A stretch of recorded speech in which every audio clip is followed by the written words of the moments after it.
Samahan nyo nga kami ni Ate Ivana Alawi na magluto dito sa akin Dream Kitchen na talagang hindi nga lang kami nagluto kasi napakarami nga namin pinagagawa.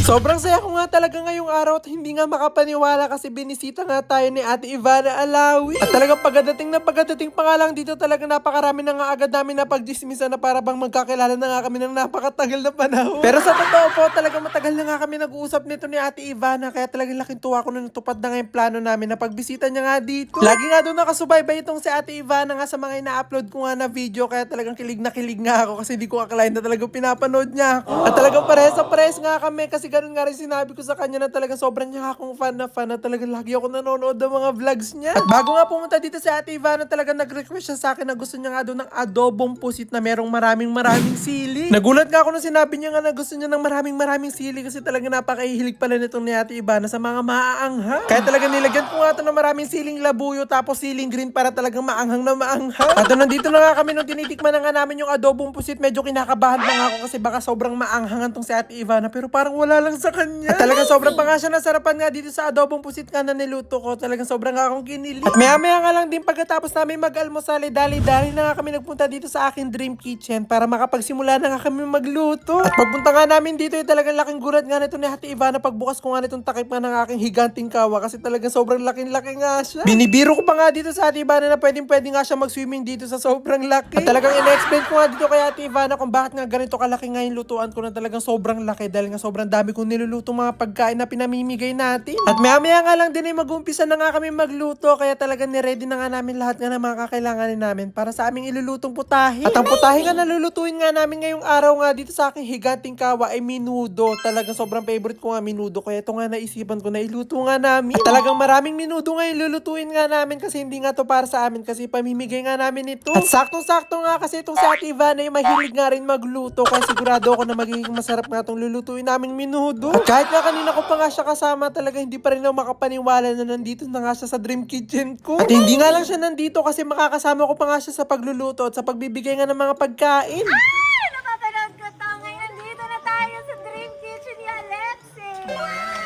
At talagang sobrang nga nakakatuwa kasi talagang kitang-kita ko nga sa kanya na talagang mas excited pa nga siya sa akin na magluto dito sa Dream Kitchen ko. At habang mag-umpisa na nga kami dito na magluto talaga nadidistract talaga ako dito kay Ate Ivana kasi talagang sobrang ganda niya pala talaga sa personal. Yung ang ganda-ganda niya na nga kapag pinapanood mo siya tapos magugulat ka pa na mas maganda pa pala siya sa personal. At isa nga rin po talaga sa hindi nga alam po ng mga nanonood talaga sa akin na matangkad po talaga ako sa totoong buhay kasi kapag may nakakita sa akin tao talaga nagugulat sila na bakit daw ang tangkad-tangkad ko tapos sa video parang ang liit ko. Ayan, ito na po ang pruweba na talaga matangkad po talaga ako kasi mas matangkad pa ako kay Ate Ivana. At ito na nga po, piniprito nga lang namin itong patatas hanggang ma-toasted nga siya habang hawak nga namin yung beef. At talaga nag-thank you nga rin ako kay Lord kasi sobrang ganda nga ng panahon nga ngayon na pagpunta nga ni Ate Ivana talagang hindi sobrang init, talagang mahangin at hindi nga uulan. At after nga po namin maprito nga itong patatas, sinunod na nga namin ipiprito nga itong carrots. At nung natapos na nga maprito nga yung patatas at carrots ay nag-umpisa na nga kami ditong mag-gisa. Nag-gisa na nga kami dito ng bawang tapos sinundan na nga rin namin itong sibuyas tapos isusunod na nga rin namin itong karne.